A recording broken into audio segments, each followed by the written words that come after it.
کی وجہ سے عذاب آتا ہے۔ سرکار دو عالم صلی اللہ علیہ وسلم فرماتے ہیں کہ جس قوم میں جب بے حیائی عام ہوگی طاعون آئے گا۔ آج میری بہنیں یہ وعدہ کر لیں اللہ سے اور عملی شکل ہو کہ گھر میں بھی اور باہر بھی ہم شریف پردہ کریں، اور مرد اس بات کا وعدہ کر لیں کہ ہم اپنے باہر کی زندگی میں اور اپنے تنہائی کے مشاہدے کے اندر آنکھوں سے وہ نظارے نہ کریں کہ جس کو اللہ رسول پسند نہیں کرتا۔ یہ عملی ثبوت ہے۔ محدث ابن جوزی کہتے ہیں کہ طاعون اتنا سخت تھا کہ ہماری گلیوں سے ایک ایک وقت میں 70 آدمی مرتے تھے۔ آج یقیناً کورونا کے حوالے سے لوگ پریشان ہیں کہ فلاں علاقہ، لیکن مجھے بتائیے کہ پاکستان میں خدا نہ کرے اتنی اموات ہوئی ہے کہ ایک دن میں 70 لوگ مر رہے ہو؟ لیکن محدث ابن جوزی کہتے ہیں کہ ہمارے علاقے عراق کے اندر ایک ایک دن میں 70 بندے مرتے تھے۔ صوفیہ سر چوڑ کر بیٹھ گئے کہ نہ دعائیں قبول ہو رہی ہے، نہ جو اسباب ہے طاعون کو بھگانے کا۔ طاعون بمانا یہ وبائی مرض، یعنی طاعون تو ایک مرض ہے لیکن وہ ایک وبائی مرض کا نام ہے، جس طرح یہ اب دیکھیں آج یہ میرا اور آپ کا حال، دعائیں کر رہے ہیں، استغفار کر رہے ہیں، چھتوں پر اذانیں دے رہے ہیں، لیکن مرض آہستہ آہستہ ہمارے گھروں کی طرف آ رہا ہے۔ محدث ابن جوزی کے قیمتی جملے کہہ کر میں اپنی بات کو ختم کرتا ہوں، غور کیجیے، اللہ مجھے بھی اور آپ کو بھی عبرت کی توفیق دے۔ فرمایا کہ ہم سر جوڑ کر بیٹھ گئے کہ دعائیں کر لی، قرآن پڑھ لیا، سب کچھ کر لیا، رو رہے ہیں خدا کے آگے، لیکن یہ وبا رکتی کیوں نہیں ہے؟ فرمایا اس وقت صوفیہ جو نباز وقت تھے انہوں نے فرمایا کتے کو تو تم نے کنویں کے اندر چھوڑا ہوا ہے اور کنویں سے پانی نکال رہے ہو۔ مسئلہ کسی نے کسی مفتی صاحب سے پوچھا تھا کہ کنویں کے اندر اگر کتا گر جائے تو کنواں پاک کیسا ہوگا؟ انہوں نے کہا جی سارا پانی نکال دو۔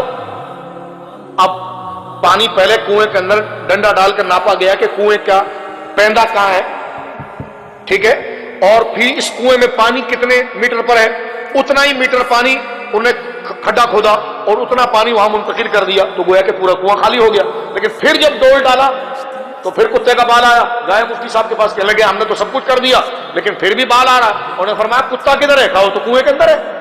تو کہا عقل کے دشمنوں پہلے کتے کو تو نکال کر باہر پھینکو، جب کتے کو باہر پھینکو گے تب تو کنواں صاف ہوگا۔ تو محدث ابن جوزی کہتے ہیں صوفیاء نے ہمیں کہا جس وجہ سے یہ وبا آئی ہے جب تک اس کا خاتمہ نہیں کرو گے تو تمہارے زبانی چیزوں کا پریکٹیکل کیا ہوگا؟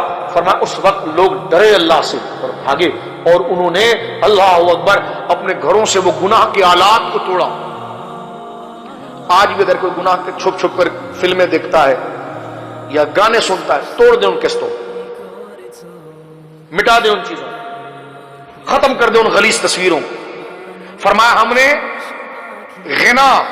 غنا کے وہ آلات، گانے بجانے کے جو آلات تھے، ان ڈھولوں کو پھاڑا، ان بانسریوں کو توڑا، ان بنائے ہوئے آلات کو توڑا۔ فرمایا چند دن نہیں گزرا کہ علاقہ بالکل تبدیل ہوا کہ جو مرض ہمارے دروازوں میں تھا اب یوں تھا کہ ہمارے گھروں کے اندر شفا سرایت کر گئی۔